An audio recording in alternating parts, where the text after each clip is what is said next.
Let's dive in. Tip 1. Check physical connections. First things first, ensure your Ethernet cable is securely plugged in. Sometimes a loose connection can lead to the no internet access dilemma. Double-check both ends of the cable and make sure they're snug. Tip 2. Restart your modem and router. If you're still in the internet twilight zone, power cycle your modem and router. Turn them off, wait a good 10 seconds, and then power them back on. This helps refresh the connection and can work wonders.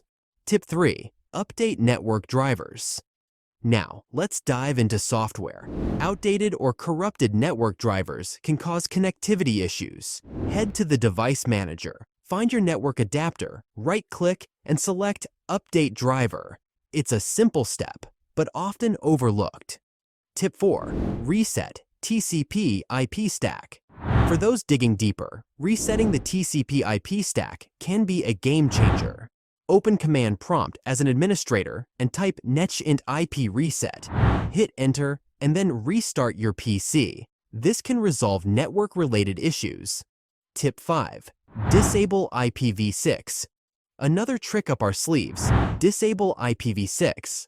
Sometimes it can clash with certain networks. Head to your network adapter settings, uncheck IPv6, and see if that puts you back in the online realm. And there you have it.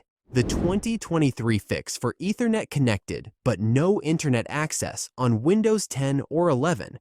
If you found these tips helpful, don't forget to give this video a thumbs up and subscribe for more tech troubleshooting. Until next time.